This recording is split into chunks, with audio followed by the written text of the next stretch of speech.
परभणीत डॉक्टर बाबासाहेब आंबेडकर पूर्णाकृती पुतळ्याजवळील संविधानाच्या प्रतिमेचा, उद्देशिकेचा व डॉक्टर बाबासाहेब आंबेडकरांचा अवमान व अपमान करणाऱ्या समाजकंटकास देशद्रोहाचा गुन्हा दाखल करून त्यातील मुख्य आरोपी कोण आहे ते शोधून त्यास कठोर शिक्षा व योग्य कारवाई व्हावी या संदर्भात विटा येथील आंबेडकर समाजाच्या वतीने निषेधार्थ मोर्चा काढण्यात आला।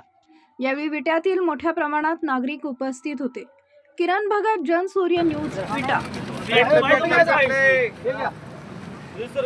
समाज कंटकाला फाशीची शिक्षा झालीच पाहिजे। समाज कंटकाला फाशीची शिक्षा झालीच पाहिजे। विश्वरत्न डॉक्टर बाबासाहेब आंबेडकरांचा विजय असो। विश्वरत्न डॉक्टर बाबासाहेब आंबेडकरांचा विजय असो।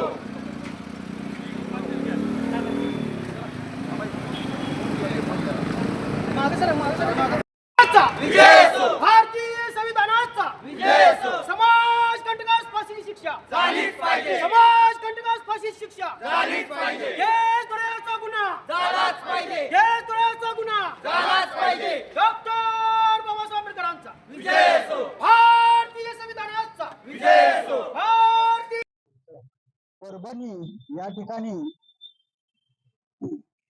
डॉक्टर बाबासाहेब आंबेडकर पूर्णाकृती पुतळ्याजवळ संविधानाची प्रतिकृती होती, तिथे एका मातीपुरुषाने त्याच्यावरती दगडफेक करून विटंबना करण्याचा जो प्रयत्न केला आहे तो अतिशय निंदनीय आहे। त्याचा आपला खानापूर तालुका, विटा शहर आंबेडकरी जनतेच्या वतीनं व सर्व जनतेच्या वतीनं निषेध व्यक्त करण्यासाठी आज इथे आपण सर्वजण जमलेलो आहोत आणि तो निषेध व्यक्त करण्यासाठी आम्ही सर्वजण मोर्चाने प्रशासनास निवेदन देण्यासाठी जाणार आहोत। त्याचा जाहीर निषेध सर्वांनी व्यक्त करायचा आहे।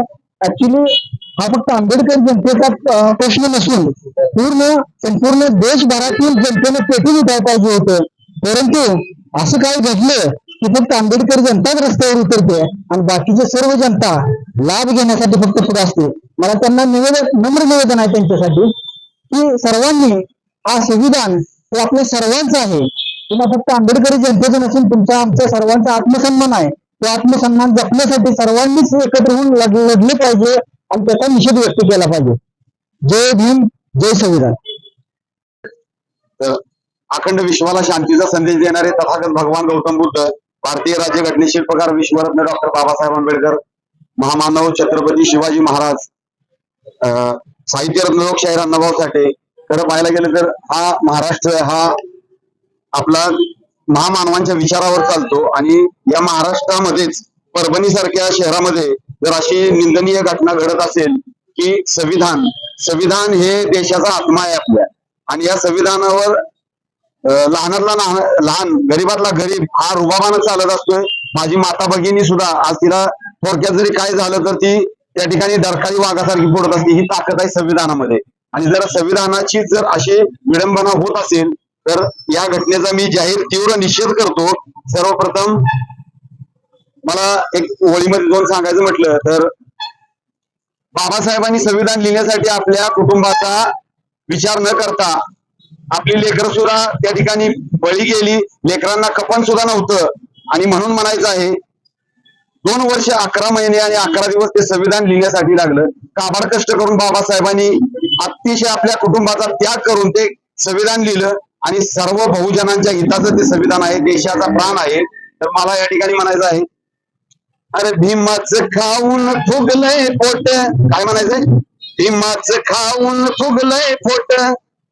प्रत्येक देशातील प्रत्येक जाती धर्मातील लोकांना जय भीम म्हणण्याचा अधिकार आहे, म्हणून जो जय भीम म्हणत नाही त्याच्यासाठी अरे भीमाचं खाऊन फुगलंय पोट, जय भीम म्हणाया झिजत्यात होट, त्याला समाजामधून हटवा, भर चौकात त्याला गाठवार, घासलेट ओतून पेटवा, भर चौकात त्याला गाठवा, नाहीतर घासलेट ओतून पेटवा। संविधानाचा जो अवमान करेल त्याला घासलेट ओतून पेटवल्याशिवाय राहणार नाही जनता, म्हणून याची खबरदारी प्रशासनानं घ्यायची आहे। आता ही मोजकी या ठिकाणी मंडळी आलेली आहे, हे शांततेत निवेदन देऊन आम्ही त्याला कठोर शिक्षा झाली पाहिजे, त्याच्यावरती देशद्रोहाचा गुन्हा दाखल झाला पाहिजे, ही सर्वांची भावना आहे। सर्वांना जय भीम देतो।